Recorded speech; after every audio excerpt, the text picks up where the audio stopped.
Assalamualaikum warahmatullahi wabarakatuh. How are you guys? I hope all of you are fine today. Nah, hari ini kita akan mendiskusikan passive voice. Passive voice ini ada yang sudah pernah Miss bahas di kelas, mungkin ada beberapa kelas yang belum pernah Miss bahas passive voice. Nah, apa sih passive voice itu? Passive voice itu kalau dalam bahasa Indonesia kan ada kalimat aktif, ada kalimat pasif. Kalau kalimat aktif itu berawalan me kata kerjanya, sedangkan kalimat pasif kata kerjanya berawalan di. Misalnya mengangkat menjadi diangkat. Kalau kalimat aktifnya membeli, kalimat pasifnya menjadi dibeli, seperti itu ya. Nah, sekarang kita cobain ke kalimat. Contohnya, misalnya kakakku membeli 5 novel baru. Kakakku membeli 5 novel baru. Kita lihat di sini kata kerjanya kan membeli berawalan me. Ini berarti kalimat aktif. Sekarang kita ubah menjadi kalimat pasif. Membeli kita ubah menjadi dibeli. Nah, kalau kita ubah menjadi dibeli, kalimatnya akan menjadi apa? Kakakku dibeli 5 novel baru? Gak mungkin kan ya? Nah, berarti 5 novel baru harus kita pindahin ya kan? Yang tadinya kakakku adalah sebagai subjek, 5 novel baru sebagai objek, maka sekarang 5 novel baru menjadi subjek posisinya. 5 novel baru dibeli oleh kakakku. Gitu kan ya? Nah, sekarang kakakku di posisi objek. Itu yang dimaksud dengan kalimat pasif. Oke, ingat membeli menjadi dibeli di sini. Nah, sekarang kita ubah ke bahasa Inggris. Kalimat aktifnya my sister, umpamanya kakaknya perempuan ya, membeli buys 5 new novel. Kita berbicara kalimat present dulu ya, supaya gampang contoh awalnya, gitu ya. Nah, kenapa kata kerjanya buys? Kenapa pakai s? Karena subjeknya my sister, she. Kalau she kata kerjanya dikasih s untuk kalimat simple present. Oke, nah sekarang my sister buys 5 new novel. Nah, yang perlu kita ingat adalah dalam kalimat pasif intinya bentuknya itu adalah be ditambah verb 3. Itu saja yang perlu kalian ingat. Be plus verb 3. Nah, ini yang perlu kalian ingat selalu kalau ngomongin kalimat pasif. Oke? My sister buys a new novel. Nah, sekarang kita ubah menjadi pasif. Ingat tadi yang objek menjadi subjek. Sekarang ini subjek, ini objek. Objeknya dipindahkan ke posisi subjek. 5 new, ini pakai s ya. 5 new novels. Ingat, to be-nya dalam bentuk present, karena di sini kata kerjanya kata kerja bentuk present, maka to be-nya harus dalam bentuk present juga. Novels berarti novelnya lebih dari satu, berarti pakai are. 5 new novels are. Nah, kita pakai verb ketiganya by, kata kerja ketiganya both. My sister-nya pindah ke posisi objek, tapi kita kasih by dulu. My sister. Jadi 5 novel baru dibeli oleh kakakku. Oke. Nah, ini yang bentuk presentnya. Nah, sebelum kita masuk ke bentuk-bentuk lainnya, ada beberapa hal yang kita perlu perhatikan dalam bentuk pasif, yaitu yang pertama itu adalah to be dan kata kerja. Terus selain itu kata kerja bentuk ketiga. Jadi sekarang kita berbicara to be dan kata kerja. Nah, ada bentuk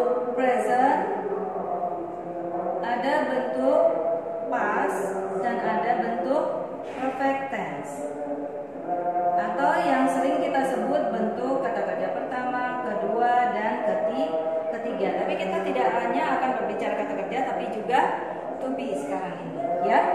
Nah, bentuk present, misalnya kata kerja dalam bentuk present ini tadi by. Kenapa itu both tadi gitu ya? By both.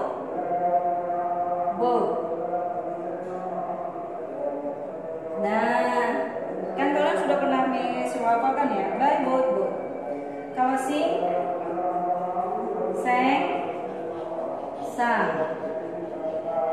Kalau misalnya see, saw, seen. Terus contoh yang lain lagi ada di sini present, perfect, past, dan perfect. Nah, see, saw, seen. Yang lain misalnya drink, drank, drum. Nah, seperti ini ya. Sekarang bagaimana dengan to be? To be dalam bentuk present itu kan ada 3. Is, am, are. Ketiga to be ini kalau dalam bentuk past tense was dan were. Dalam bentuk perfect tense to be itu adalah been. Oke, ini kayaknya habis sebentar. Nah, jadi sekarang kita mau coba perhatikan juga bentuk subjek dan objeknya. Karena di sini ada bentuk subjek dan objek, kita dalam bahasa Inggris bentuk subjek dan objek itu bisa berubah kan seperti itu ya. Contohnya begini. Spidolnya udah mulai. Ini subjek, ini bentuk objek. Oke, bentuk subjeknya I, objeknya me. You, bentuk objeknya you. We, bentuk objeknya us. They, bentuk objeknya them. Terus kalau bentuk subjeknya she, her, he, him, it. Tetap it. Oke, ini harus dihafalkan. Karena apa? Karena nanti kalau kebetulan kata-kata ini yang digunakan, ketika ganti posisi kalian harus tahu mengubahnya, kan seperti itu ya. Jadi kalian harus hafalkan. Oke? Nah, sekarang kita sudah tahu sampai sini. Sekarang kita berbicara tentang bentuk-bentuknya. Yang pertama, bentuk present. Yang tadi, contoh yang tadi adalah bentuk present. Tapi kita coba dengan subjeknya yang lain. Misalnya they. They misalnya menyanyi. They sing. Misalnya three songs. Mereka menyanyikan 3 lagu. Ini singnya kenapa nggak pakai S? Sedangkan ini kata kerjanya pakai S nih.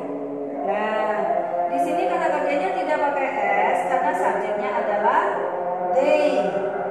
Jadi yang kata kerjanya pakai S itu adalah she, he, dan it. Dan nama orang kalau hanya 1. Ingat lagi ya. Nah, terus yang tidak pakai S itu apa aja? I, you, we, they. Itu kalau yang kata kerjanya tidak pakai S dalam bentuk present. Oke. Nah, sekarang mereka menyanyikan 3 lagu. Kita ubah menjadi kalimat pasif. Ini kan kalimat aktif. Kalimat pasifnya akan menjadi 3 songs. Ingat ya rumusnya, be ditambah verb ketiga. To be-nya apa dong? Kalau bentuk present, to be itu apa aja tadi? Is, am, are. Sekarang untuk 3 buah lagu, berarti to be-nya yang mana dong? Are, karena subjeknya ada lebih dari 1. Berarti 3 songs are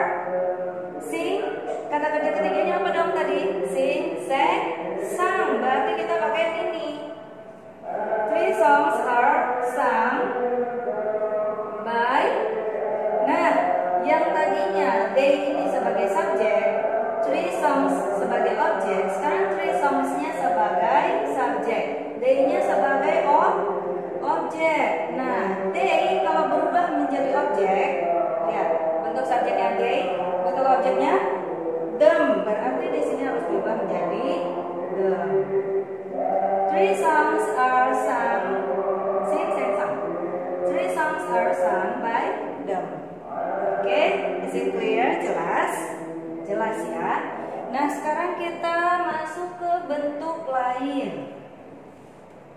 Kali ini kita bahas yang present aja dulu ya. Nanti kita akan sambung di sesi yang berikutnya yang bentuk past dan perfect. Nah, sekarang kita bahas bentuk present yang lain lagi, yaitu present continuous.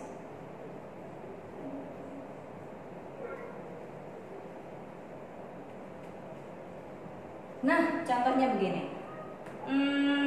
Nah, kita pakai kata kerja yang sama untuk melihat bedanya supaya gampang melihat bedanya. Oke? Contohnya, they are singing a song. Mereka sedang menyanyikan sebuah lagu. Bedanya apa dengan yang tadi? Kalau yang ini simple present, simple. Nah, kalau ini present continuous. Nah, they are singing a song. Di sini nggak ada to be, langsung kata kerja. Sedangkan di sini ada to be dan kata kerja bentuk ing. Nah, ini ciri dari kalimat continuous. Oke. They are singing a song. Nah, di sini subjeknya mana dong? They sebagai subjek, a song sebagai objek. Nah, kalau diubah menjadi kalimat pasif, ini kan kalimat aktif. Tahu dari mana kalimat aktif? Mereka sedang menyanyikan sebuah lagu. Sedangnya dari mana, Miss? Ada are singing, berarti sedang berlangsung, gitu ya. Mereka sedang menyanyikan sebuah lagu. Nah, berarti kalimat pasifnya apa? Sebuah lagu sedang dinyanyikan oleh mereka, kan begitu ya? Berarti kita pindahin yang objeknya dulu. A song. Jadi apa dong? Di sini harus ada be dan verb 3. Berarti ada be dong. A song.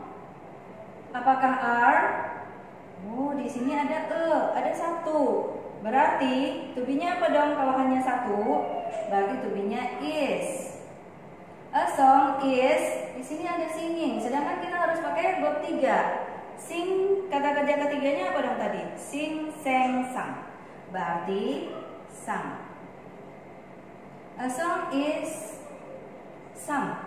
Gak boleh. Kenapa? Karena ing-nya jangan dibuang dong. Kan sedang berlangsung. Nanti kalimatnya berbeda artinya. Ya kan? Nah, sebuah lagu sedang dinyanyikan oleh mereka. Nah, terus gimana dong, Miss? Ing-nya dikemanain? Nah, is being sung by them. Kita minta bantuan being di sini. Jadi di sini tetap be ditambah dengan verb 3. Oke.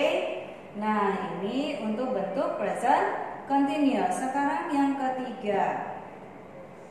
Sesudah simple present, present continuous, present perfect. Nah, masih ingat nggak kalimat present perfect? Present perfect itu kalimat yang menyatakan sesuatu yang sudah dilakukan. Misalnya, saya sudah makan sepiring nasi goreng. I have eaten a plate of fried rice. Saya sudah makan sepiring nasi goreng. Subjeknya apa? I. Objeknya fried rice, nasi goreng. Ini menjadi objek. Saya sudah makan sepiring nasi goreng. Diubah menjadi kalimat pasif. Saya sudah dimakan oleh sepiring nasi goreng gitu. Enggak kan ya? Fried rice-nya dipindah ke depan menjadi subjek. A A plate of fried rice, ya, kurang. A plate of fried rice telah dimakan oleh saya, kan gitu ya. Nah, di sini ada have, ada eaten. Di sini sudah ada verb 3, terus ada have. B-nya gimana dong?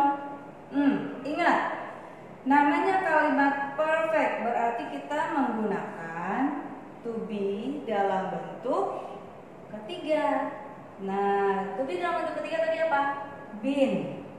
Berarti a plate of fried rice have been eaten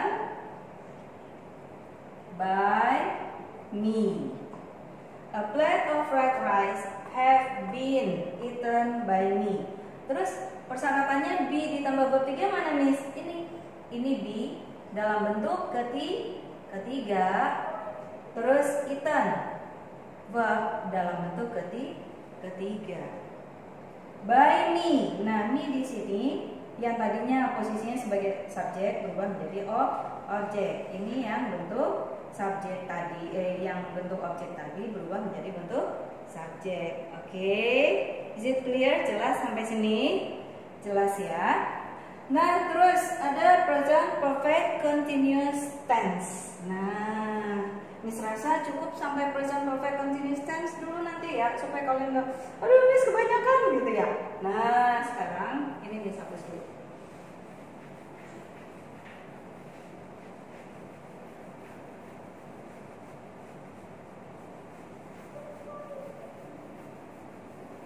Nah, masih ingat nggak bentuk present perfect continuous? Present perfect continuous tense. Ya, bentuk yang keempat. Present perfect continuous tense. Ada perfect, ada continuous di sini. Contohnya, Rika has been swimming. Jangan swimming deh. Rika has been writing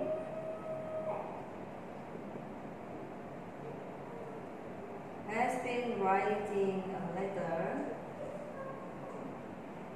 for 15 minutes. Rika sudah menulis sebuah surat selama 15 menit. Jadi dari 15 menit yang lalu Rika itu udah mulai nulis surat sampai hitungannya 15 menit itu sampai sekarang. Jadi dia masih berlangsung nih nulis suratnya gitu loh. Nah, sekarang kalau Rika sudah menulis sebuah surat selama 15 menit, itu kita mau ubah menjadi kalimat pasif gimana dong?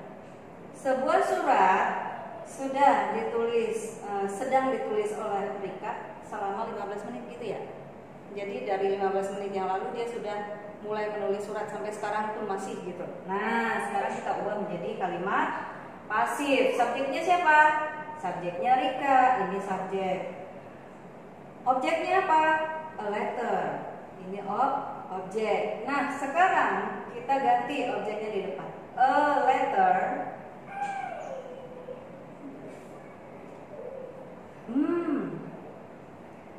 To ya, supaya enak nih. Supaya sekalian kita bahasnya. Rika sudah menulis sedang menulis dua pucuk surat selama 15 menit. Dua surat. Oke. Di sini have atau has? Karena suratnya ada dua, berarti kita pakai have. Ingat, di sini has karena subjeknya adalah Rika, hanya satu orang tunggal. Sedangkan di sini kita pakai have karena subjeknya bukan tunggal, tapi jamak, ada dua suratnya. Oke? Two letters have been. Ingat, kita di sini sudah ada been. Terus kita diminta ada be dan verb 3. Oke. Two letters have been. Writing di sini, writingnya, ing-nya tidak boleh dibuang, ingat. Dan kata kerjanya harus dalam bentuk ketiga. Berarti ing-nya kita minta bantuan being supaya tidak dibuang. Oke, supaya tidak mengubah arti. Berarti two letters have been being written. Ingat, kata kerjanya harus kata kerja bentuk ketiga. Nah, di sini to be-nya tetap ada, yaitu to be dalam bentuk ketiga. Two letters have been being written by. Nah, Rika di sini. Atau bisa juga diganti menjadi her. Wah, pas banget ya, tintanya habis. Nah, atau bisa diganti menjadi her. Bentuk objeknya gitu ya, bentuk objek dari si Rika. Oke. Nah, di sini two letters posisinya berubah menjadi subjek dan Rika berubah menjadi objek. Nah, lain kali jangan lupa ngisi tinta ya, Miss. Iya. Tadi Miss lupa ngisi tinta dulu, oke? Nah, sampai sini mudah-mudahan kalian nggak bingung. Kalau masih ada yang bingung, silakan wapri Miss. Terus nanti Miss akan di WA-nya Miss itu, di pesan Miss itu, Miss sertakan beberapa soal untuk kalian, soal latihan yang present aja dulu. Nah, tolong kalian kerjakan ya. Nah, jangan lupa practice makes perfect. Oke.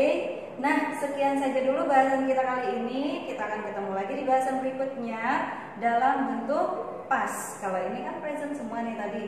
Dari simple present, present continuous, present perfect tense, present perfect continuous tense. Nah, nanti kita masuk dalam bentuk past. Oke. Nah, semangat ya belajar dalam situasi seperti ini. Jangan patah semangat. Oke. Oke, see you next time. Assalamualaikum warahmatullahi wabarakatuh. Bye.